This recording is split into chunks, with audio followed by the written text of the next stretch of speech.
My name is Clara Bennett, and on the night of my brother's birthday, I learned what family silence really costs. The jazz band had just started the second set when the sound of glass shattering tore through the ballroom. I tasted blood before I even understood I was on the floor. The marble beneath me was cold, merciful, almost against the fire spreading through my ribs. Above me, the chandelier swayed, scattering light like fractured memories. People froze mid-laughter, their champagne glasses hovering eyes wide. Then I heard him. "You ruined my birthday again." "Clara?" Ryan's voice was low, sharp, and drunk with power. My brother's face hovered above mine, flushed, twisted a stranger's fury in familiar eyes. "Get up!" he snapped, grabbing my arm and yanking me so hard my shoulder screamed. The crowd parted the way people do when violence belongs to someone else. I saw my mother Margaret standing near the cake table, her pearls glowing under the lights like armor. She didn't move. "Ryan, stop," she whispered, her voice polite, her body still. "My father, Robert Bennett, the man who built his empire on charm and control," muttered between clenched teeth. "Not here. People are watching." But no one came to help. Ryan shoved me again, harder this time. My knees hit the marble, my palms smeared through my own blood. I tried to apologize to say it was just traffic, but the words died in my throat. The guests looked everywhere but at me, pretending to adjust their cuffs to sip to smile. I caught my reflection in the mirrored wall, my lip split, my mascara bleeding down my cheeks, and something inside me fractured too. This wasn't anger over being late. This was inheritance. My brother had become our father's mirror. "You're pathetic," Ryan hissed, loud enough for laughter to ripple nearby. His breath reeked of whiskey. He leaned in close, smiling for the cameras that dared not record. "You always make me look bad." My mother finally turned her head, adjusting her shawl like she was posing for a portrait. "Ryan," she said with a smile so brittle it could cut glass, "help your sister up before someone calls security." He released my arm. I fell again. The band started playing soft and nervous, pretending nothing had happened. My body trembled, but my mind was quiet, too quiet. I realized this wasn't humiliation. It was revelation. They would rather watch me bleed than risk a headline. I crawled to the exit heels, scraping marble blood, marking every step. No one followed. No one spoke. Behind me, Ryan's laughter echoed champagne glasses clinking like applause. At the door, I looked back once the perfect family framed under the chandelier, pretending nothing broke. I whispered, "You'll remember this silence." Then I stepped into the rain, every drop washing away fear, leaving only resolve. They thought they ended me that night. They didn't know they'd just created their own ending. The rain outside felt like needles against my skin as I stumbled into the parking lot, clutching my ribs with one hand, my phone with the other. My heels slipped on the wet concrete and I half fell against a car door, leaving a red smear behind. The streetlights blurred into halos through the tears I refused to let fall. My name still echoed in my head, Clara, Clara, Clara, the way Ryan had shouted it like an insult, like ownership. I pressed the phone screen through trembling fingers and called 911. One, my voice came out fractured. "My brother hit me. I think something's broken." The dispatcher's tone softened immediately, professional and calm. "Are you safe right now, ma'am?" I almost laughed. "No," I whispered. "But I'm done being quiet." The ambulance lights painted the street red and white. Inside, the paramedics' latex gloves were gentle when nothing else in my life had been. "You've got bruising along your ribs," he said softly. "We'll get you checked out." I nodded, tasting metal again. My lip had split open in two places. My body was shaking, but my mind had gone still too calm. Trauma has a strange way of numbing you, the kind that feels like clarity. As the sirens wailed, I looked out the back window and saw the hotel shrinking behind us, the chandelier glow disappearing into the night like it had never happened. At the ER, the fluorescent lights were cruel in their honesty. They didn't flatter, they revealed. Blood on my face, mascara tracks a torn silk sleeve. I looked like a crime scene that learned how to breathe. A nurse named Rebecca helped me to a bed. She was middle-aged, tired, but kind, with eyes that carried stories she never told. "Do you want to file a report?" she asked gently. My throat tightened. "He's my brother," I said. She nodded, not in surprise, but in recognition she'd heard that before. "Doesn't mean he's allowed to do this," she said. When the x-rays came back, the doctor frowned. 2 fractured ribs. "You'll need rest pain management and monitoring." His words blurred. Pain management, as if my pain could be managed by medicine. He didn't know the kind that grows under your skin for years, the kind that doesn't show up on scans. Rebecca brought me a blanket and whispered, "He doesn't get to decide how this story ends." I wanted to believe her, but when my phone vibrated on the tray beside me, reality slammed back. 13 missed calls from Mom, 9 from Dad, none from Ryan. A text appeared next. "Don't make a scene. We'll handle this as a family." My stomach turned.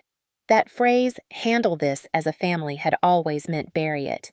I locked the screen and whispered to no one. Not this time. The next morning, I woke to sunlight leaking through the hospital blinds.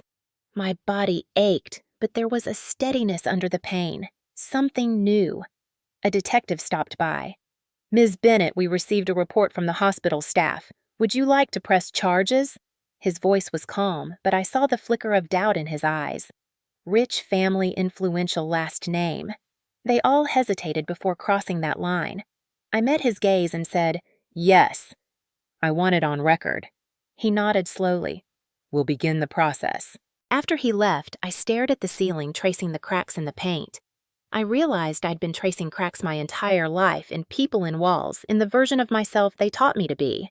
That night wasn't the first time Ryan had hit me. It was just the first time the world saw. And maybe that was the only way the truth could finally breathe under hospital lights on official paper out loud. I turned my head toward the window, feeling sunlight touch my bruised cheek, and whispered, "They always said silence keeps the family strong, but silence is what breaks it." When I was 10, my father taught me how to sit still during dinner. "A lady doesn't flinch," he said, slicing his steak with precision so sharp it could have drawn blood from the air.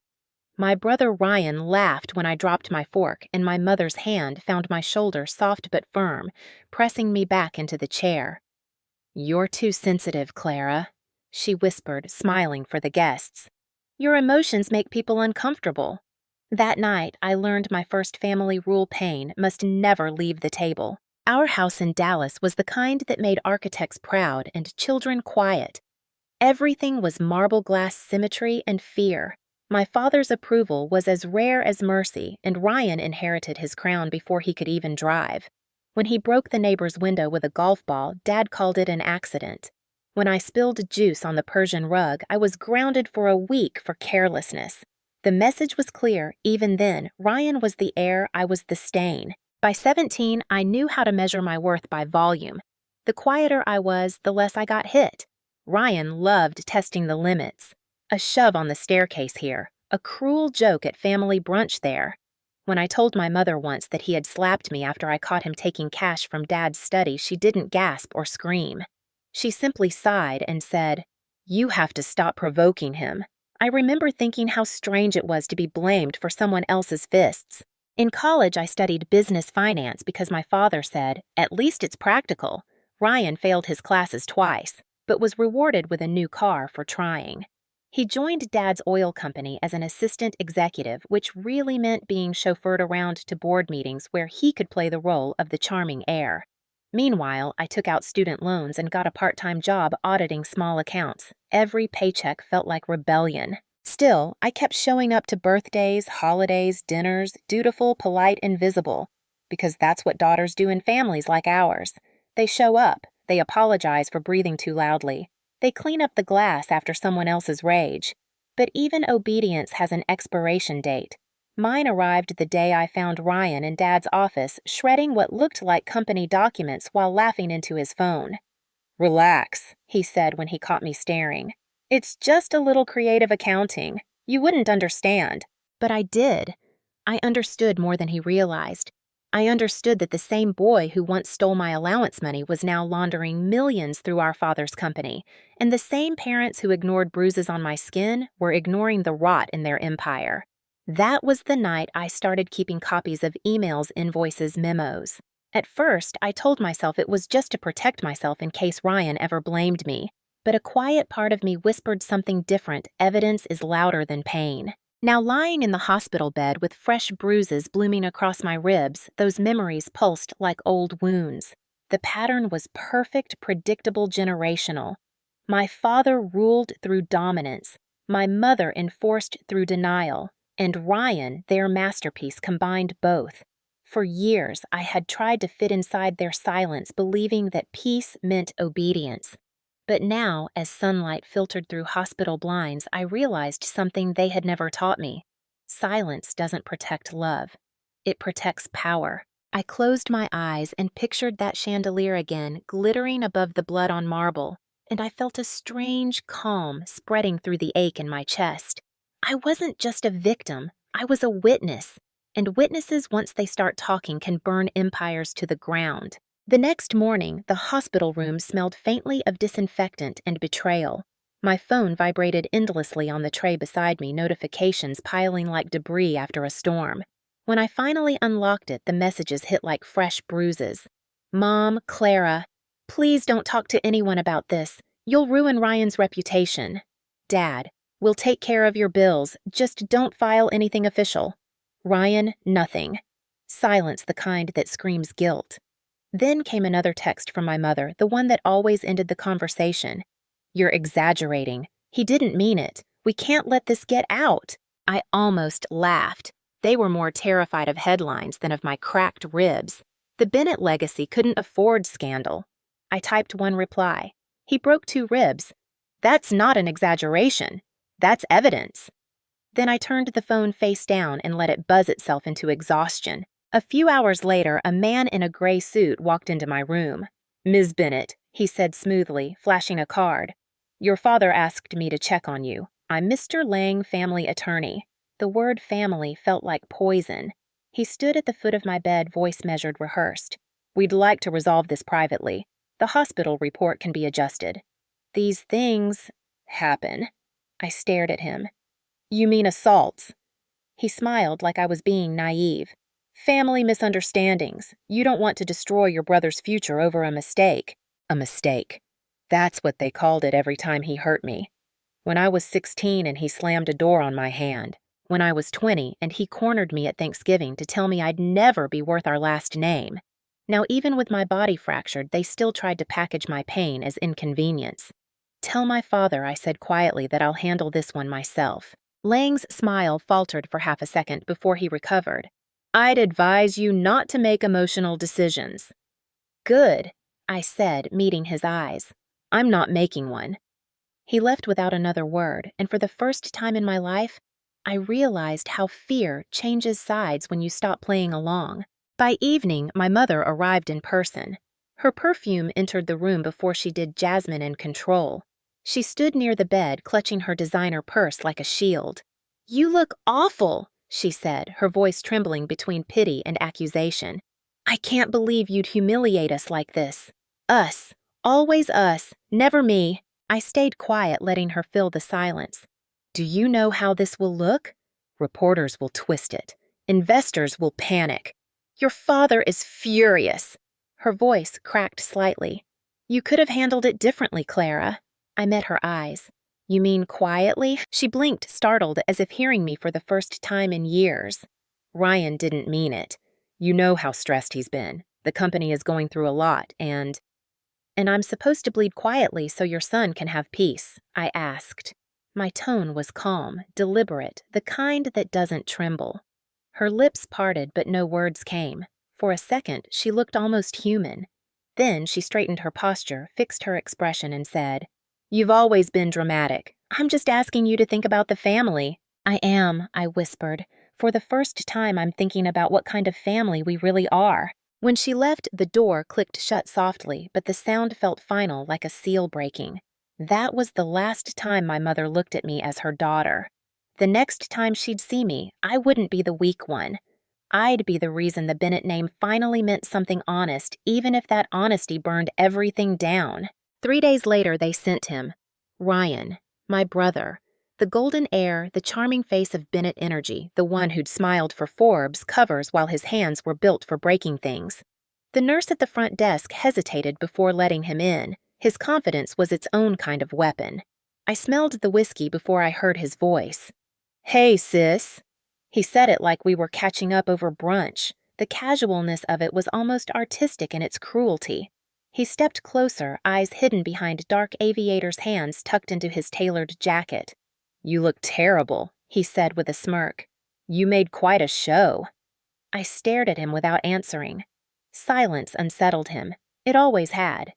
"You shouldn't have called the cops, Clara," he said, lowering his voice. "Dad's pissed. Mom's crying nonstop. The board's asking questions."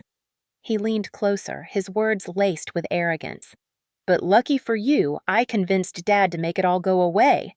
You just have to sign something." He pulled a folded paper from his pocket and placed it on the tray table beside my water cup. My name was printed in bold letters. It was an NDA non-disclosure agreement. My ribs throbbed. "You're serious," I whispered. He shrugged. "Of course. You don't want this to ruin everything." "Do you? Ruin everything?" That phrase tasted like blood. I looked at him, seeing him not as my brother, but as the product of everything wrong with us entitlement, dressed in designer guilt. "You broke my ribs, Ryan," I said quietly. "You dragged me across marble floors in front of 100 people." He chuckled, leaning back casual again. "Oh, come on. You bruise easy. You always did." My hand twitched toward the call button, but I didn't press it. Not yet. I wanted him to finish showing me exactly who he was. "You think you're a victim?" he sneered.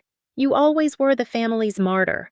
But we all know you love attention. You want people to feel sorry for you. Go ahead. See how far it gets you." I met his eyes, steady and cold.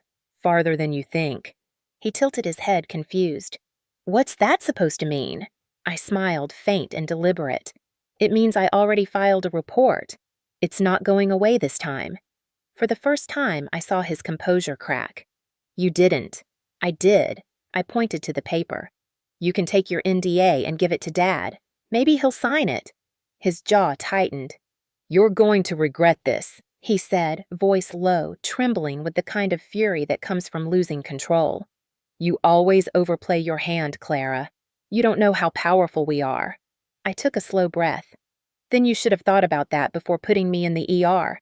He stepped closer again, lowering his voice to a hiss. "You think anyone will believe you? You're nothing without this family. We made you." I let the silence stretch. "Then I guess you'll get to watch what happens when what you made turns against you." The nurse opened the door, sensing tension. Ryan straightened instantly, flashing that fake politician smile. "Just checking on my sister," he said smoothly, pocketing the papers. "She's fine." When he walked out, his cologne lingered in the air, that expensive scent of power and fear. I stared at the door long after it closed. My pulse was steady now, not panicked. For the first time in my life, I wasn't scared of him. I was watching him crack. That night, as the hospital machines beeped softly, I replayed his words. "You'll regret this." He didn't know how right he was, because regret was already waiting for him, written in timestamps, documents, and files I'd been saving for years. They thought silence was my weakness. It was my weapon, and I was done waiting to use it. When I was discharged 2 days later, the nurse helped me into a taxi. My ribs ached with every breath, but pain wasn't the enemy anymore. It was a reminder, a pulse that kept whispering, "Don't stop now." The city lights flickered across the window as the driver asked if I was okay. "Just leaving a war," I said softly. He nodded without asking more. Back in my apartment, the silence felt heavier than before, like it was waiting for orders. I took off the hospital bracelet and placed it on my desk beside my laptop. I had been collecting fragments of my family's secrets for years, bank statements, invoices, emails that didn't line up. It started as self-defense. Tonight, it became strategy. When my father made Ryan vice president of operations at Bennett Energy, I'd been working quietly as an internal accountant at the same firm, buried 2 floors down in compliance. No one noticed me then, which was their first mistake. My job gave me access to everything, and I'd kept copies. Offshore transfers labeled as consulting fees, charitable donations routed to shell companies, falsified audit reports. all with my brother's digital signature and my father's approval. I plugged in an encrypted drive and scrolled through the folder names: Phoenix accounts, Cayman receipts, Ryan auth logs. Each document was timestamped, verified, and stored 3 times: one on the cloud, one on the drive, and one hidden in a safe deposit box registered under another name. I didn't just have proof, I had a map of their rot. Every click on the screen reminded me of a bruise, a slap, a silenced plea that was ignored in the name of family. They taught me obedience, but they also taught me attention to detail. My father once told me true power is staying invisible. I smiled bitterly now because he was right. I'd been invisible long enough to learn how to dismantle him from the shadows. I drafted an anonymous email to a contact listed on the SEC whistleblower portal. My fingers trembled once, but not from fear, from precision. I attached files, wrote a brief summary, and encrypted it with dual verification. My heart pounded as I read the final line aloud before sending evidence of systemic fraud and internal misconduct within Bennett Energy initiated and protected by Thomas and Ryan Bennett. Attached corroborated proof. When I pressed send, the screen blinked for a second. Then it was gone. Out there. Alive. I leaned back in my chair, breathing slow, shallow breaths through the ache in my chest. The apartment was dark, except for the soft glow of the monitor. The city outside buzzed like nothing had changed, but I knew better. Change doesn't start with noise. It starts with quiet revolutions. Later that night, my phone lit up again. Dad, come home. Let's talk. Mom, you're ruining us. Delete whatever nonsense you're doing. Ryan, one text short and venomous. You'll regret this. I typed one reply and left it unsent. I already did for 30 years. The clock hit midnight. I stood by the window ribs, throbbing with each heartbeat, watching the lights of Bennett Tower in the distance, the empire my father built glowing gold against the skyline. It looked invincible from afar, but I knew better. The foundation was hollow, the cracks were spreading, and I had just lit the fuse. In that moment, the fear that had ruled me all my life dissolved. I realized I wasn't the broken one. I was the reckoning they created by mistake. Tomorrow would come with consequences, headlines, and war. But tonight, for the first time, I allowed myself to smile a small, dangerous smile that tasted like freedom. By dawn, my father's empire had begun to tremble, though he didn't know it yet. Corruption doesn't collapse in an explosion. It crumbles quietly like glass under pressure. My report had triggered the first domino. When I logged into the company server that morning, internal emails were already circulating. The compliance department was requesting document verifications. The finance director had flagged irregularities in quarterly reconciliations, and the IT division had frozen 3 shared drives. To anyone else, it was bureaucratic noise. To me, it was the sound of an earthquake forming under marble floors. At 9:04 a.m., my office line rang. Clara Bennett. I answered, voice steady. A pause. Then my father's tone, smooth, sharp, designed to command. Come to my office. Now. The words weren't a request. They were a reminder of who he thought I still was. I stood, adjusted my blazer, and caught my reflection in the elevator doors. My bruises were fading into yellow, but the hardness in my eyes was new. The moment I entered his office, the air felt staged. Ryan was already there, pacing near the window, jaw tight. My mother sat on the sofa, pretending calm. My father stood behind his desk, fingers pressed together like a man posing for a magazine spread. Clara, he began, voice almost tender. We've been hearing some troubling rumors. Rumors, I repeated. You mean evidence. He tilted his head. You've always been emotional. It makes you see shadows where there aren't any. Ryan scoffed, crossing his arms. Dad, she's the one who sent that report. I told you, she's trying to destroy us. I looked at him, the same boy who used to cry when he lost at board games, now furious because someone dared beat him at the one that mattered. I'm not destroying anything, I said quietly. I'm just shining light where you built darkness. My father's voice sharpened. Do you have any idea what you've done? We could lose everything, the company, our reputation, the name your grandfather built. I know exactly what I've done, I replied. I stopped pretending. He slammed a hand against the desk. My mother flinched. You ungrateful child, we gave you everything. I met his glare with the calm of someone who'd already survived worse. You gave me silence and called it love. Ryan took a step forward. You think this makes you powerful? You're a nobody outside this family. I smiled faintly. Good thing the world doesn't belong to this family. For a moment, the mask slipped.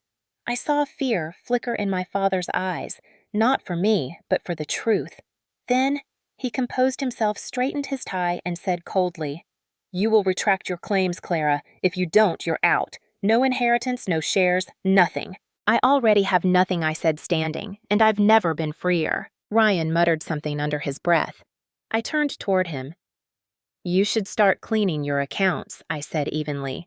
You'll need a good lawyer. His expression twisted. You think you can beat us? I took one last look around the room. The designer furniture, the family portraits, the illusion of control, and said, You already did that yourselves. Then I walked out. By afternoon, half the staff knew something was wrong. The building buzzed with whispers. Auditors were requesting files. HR was asking for confidential statements. The Bennett empire was bleeding from paper cuts. That evening, my father sent another text. We need to talk. Don't make this worse. I stared at it for a long moment, then typed my reply. Worse for who? Outside, thunder rolled across the skyline low and heavy. It felt like the sky was holding its breath for what came next. I wasn't just a daughter anymore. I was the consequence of every truth they tried to bury. And the storm had only begun. The following morning, the world woke up to the sound of truth cracking open. It started quietly, an email thread in my inbox from the SEC's whistleblower division. Your report has been received and verified. Formal investigation initiated. The timestamp read 6:17 a.m. I stared at the screen, my pulse calm but deliberate. Years of buried cruelty had just found their stage. By 9:00, the whispers had turned into panic. News notifications flooded my phone federal inquiry into Bennett Energy's offshore accounts. Executives under investigation for financial misconduct. Anonymous whistleblower exposes internal fraud. The headlines crawled across every business channel. The empire that built its image on power and legacy was bleeding in public for the first time. In my apartment, sunlight slanted across the floor like a spotlight. I brewed coffee with shaking hands and turned on the TV. A polished anchor in a navy blazer spoke with professional gravity. Sources confirm that key figures within Bennett Energy, Thomas and Ryan Bennett, are currently under federal review following an anonymous internal report alleging falsified audit trails and fraudulent contracts. She paused. Authorities have not disclosed the identity of the whistleblower. My reflection stared back from the dark television screen. My lip had healed, but my ribs still throbbed beneath the fabric of my blouse. The pain felt honest earned. Then my phone rang. Unknown number. I answered. Ms. Bennett. The voice was calm, authoritative. This is Agent Harris from the Federal Regulatory Division. We'd like to arrange a meeting to discuss your submission. My fingers tightened around the phone. You found me. We always do, he said not unkindly. You did the right thing. The right thing? I'd waited my whole life for someone to say those words. By the time I reached the federal office, the Bennett name had already become synonymous with scandal. Cameras swarmed outside the building. I kept my head down wearing sunglasses and a scarf. Inside, the hallways smelled like paper coffee and accountability. Agent Harris met me at the door, mid-40s. Tired eyes, steady presence. This way, Ms. Bennett. The conference room was simple metal table, 2 chairs, a stack of printed documents that looked like history rearranging itself. We've reviewed your evidence, he said. It's extensive, detailed, and frankly airtight. You knew what you were doing. I nodded slowly. They taught me to be precise. He smiled faintly, understanding the double meaning. You'll need protection. Once they realize what's coming, they'll panic. People like your father. He glanced at the papers. Don't surrender quietly. That afternoon, federal agents descended on Bennett Tower. News helicopters circled like vultures. Video clips hit the evening broadcast, men in suits carrying file boxes, flashing badges, escorting employees out of the building. Ryan tried to slip past reporters, jaw clenched, but the cameras caught him anyway. My father, surrounded by lawyers, barked something about political attacks and baseless claims. At home, I watched it unfold from my couch, a blanket draped over my lap, coffee gone cold. My phone vibrated with messages I didn't open. I didn't need to. I could already hear their voices. My father's fury disguised as reason. My mother's guilt disguised as love. Ryan's silence disguised as strategy. But the truth was louder than all of them now. By evening, the news cycle had turned relentless. Commentators debated my family's fall from grace. Investors pulled funding. Board members resigned. The Bennett legacy that had smothered me since birth was collapsing under its own weight, and for once, I wasn't under it, I was watching from above. The world was seeing what I'd always known power built on silence rots from the inside. I turned off the TV and stood by the window. The city glowed beneath me, alive and indifferent. For the first time, I didn't feel small against it. I felt aligned. Justice didn't come with applause or forgiveness. It came like dawn, slow, steady, inevitable. And tonight, it was finally breaking over them. 2 days later, I was summoned to testify. The federal building was gray and cold, the kind of place where truth loses its perfume and starts to smell like steel. My lawyer, Ms. Yates, met me at the entrance. She was calm, composed, the kind of woman who could turn silence into strategy. "They'll try to intimidate you," she said softly. "Remember, you're not the one on trial." The hearing room was packed. Reporters hovered outside the glass doors like moths drawn to flame. Inside, my father sat at one end of the table, immaculate as ever in his navy suit, the mask of control slipping only in his clenched jaw. My mother sat beside him, her pearls back in place, hands shaking just enough to betray her composure. Ryan sat across from me. When our eyes met, his glare was venomous rage mixed with disbelief that his little sister had turned out to be the threat he'd never considered. Agent Harris began. "Ms. Bennett, you provided documents detailing fraudulent transfers and forged compliance reports within Bennett Energy. Can you confirm how you obtained these?" I looked straight at him. I was an internal accountant. They left the doors open. I just walked through. Ryan scoffed. "She's exaggerating. She hacked private data." Harris raised a hand. "Mr. Bennett, you'll have your turn." I kept my voice steady. For years, I watched my father and brother move money through shell accounts under the guise of charity. When I asked questions, I was told to stay in my lane. When I stayed silent, they used that silence as permission, so I learned to document instead. My father's voice cut through like a blade. "You're delusional. You've always been emotional, Clara. We tried to help you, but you've turned against your own family." Ms. Yates leaned forward. "Mr. Bennett, we have timestamps, internal signatures, and chain of custody verification. Denial won't erase the trail." Ryan slammed his hand on the table. "You don't understand. Everything we did was business. Everyone does it." "Not everyone beats their sister to protect it," I said quietly. The words hung in the air like thunder. My father froze. My mother's eyes darted toward the cameras. Agent Harris flipped a page. "Ms. Bennett, there's also a hospital report attached to your statement dated the night of the incident. Would you like to confirm what happened?" My voice didn't tremble. My brother assaulted me during his birthday celebration. My parents witnessed it. No one intervened. The room went silent, the kind of silence that exposes guilt better than confession ever could. Harris nodded slowly. "Thank you, Ms. Bennett. That's all for now." As I stood, my father suddenly rose to his feet. "You think this makes you righteous?" he snapped. "You've destroyed this family's name. You'll regret this when you realize what you've lost." I turned to face him. "I lost everything years ago. You just never noticed." Ryan lunged forward, restrained instantly by an agent. "You'll pay for this," he hissed. I looked at him, his face red, his voice cracking with fear, and for the first time I saw what he really was, a man whose power was borrowed, whose courage depended on silence. When the agents escorted them out, the cameras erupted outside the room, flashing like lightning.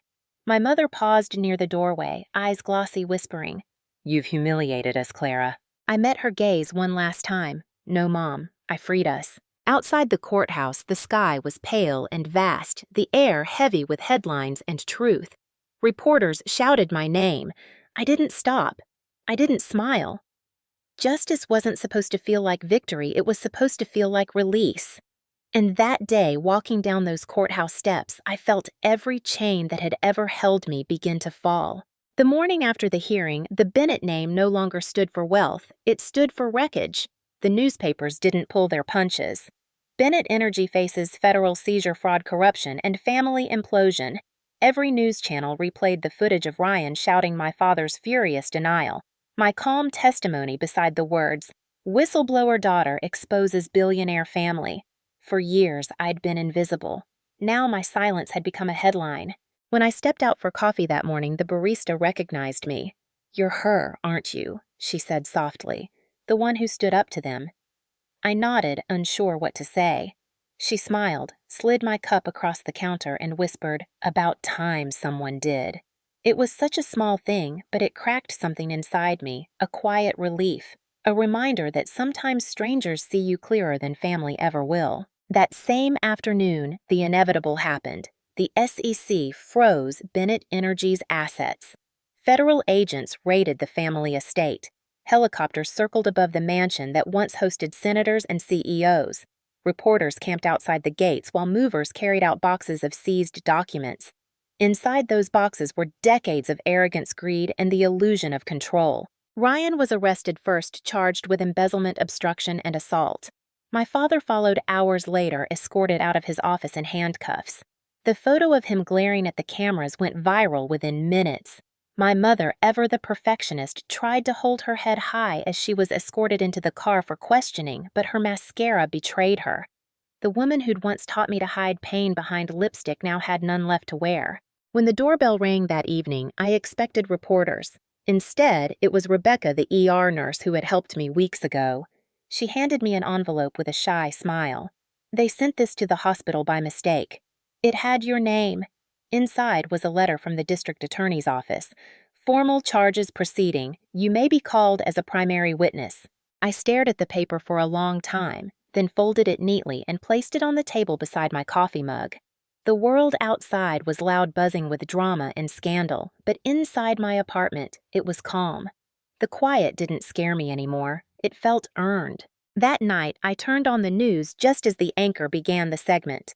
The Bennett case continues to unravel tonight as new evidence confirms millions in hidden offshore assets tied directly to the company's CEO and his son. Sources close to the investigation cite an anonymous whistleblower believed to be the daughter of Thomas Bennett as key to the exposure. The screen flickered between footage of police cars, the estate, and the towering Bennett building being sealed off with caution tape. The empire that had loomed over my childhood was now just another crime scene. And yet beneath the satisfaction there was grief. Not for them, but for the girl I used to be, the one who believed family could still be saved if she just loved, harder, forgave longer, stayed quieter. That girl was gone now, and in her place stood a woman who understood that love without accountability is just another form of captivity. My phone buzzed again, another unknown number. I almost ignored it, but something made me answer. "Clara." The voice was soft, trembling. "My mother. Your father's. He's not talking to anyone. Ryan's in jail. The lawyers say you could stop all of this if you wanted. Just say you exaggerated. They'll settle." I closed my eyes. "Mom, this isn't about them anymore. It's about what's right." "Right," she whispered. "Look what it's done to us." I took a long breath. "No, Mom. Look what you let them do to me." Then I hung up. Outside, sirens wailed in the distance, steady, inevitable, like justice itself. For the first time in years, I slept without nightmares, because I finally understood I hadn't destroyed my family. I'd simply stopped protecting their lies. The trial began on a gray Monday morning in March, under skies so still it felt like even the weather was holding its breath. Reporters lined the courthouse steps. Microphones raised, flashes strobing against the marble facade. I walked through them in a black suit, my ribs long healed but still aching in memory. The whispers followed me like a shadow. That's her. The whistleblower, the daughter who brought down the Bennetts. Inside the courtroom buzzed with anticipation. My father sat at the defense table, his once commanding posture hollowed by weeks of headlines and humiliation. Ryan, now pale and thinner, avoided my eyes completely. My mother wasn't there. She'd left the city after the indictment, her silence louder than any testimony. The judge, a woman with sharp eyes and a voice like tempered steel, called the room to order. "State versus Thomas and Ryan Bennett," she announced. The words echoed like thunder against the polished wood. My heart pounded, not from fear, but from finality. The prosecution began with evidence I'd provided: falsified contracts, bank trails, email logs. They projected the documents on a large screen line by line as the courtroom watched my family's empire unravel in black and white. The lawyer's voice was calm, almost surgical. The defendant, Mr. Ryan Bennett, authorized multiple illegal transfers from Bennett Energy's corporate accounts to shell entities later traced to personal properties. These documents, he gestured to the screen, were submitted by the company's internal accountant, Ms. Clara Bennett. My name echoed again. The room turned toward me. I stood slowly, steadying my breath. Ms. Bennett, the prosecutor said gently, "Can you explain in your own words why you came forward?" I looked at my father, then at Ryan, then at the crowd, the journalists, the jurors, the people who had built their careers under the illusion that men like my father were untouchable.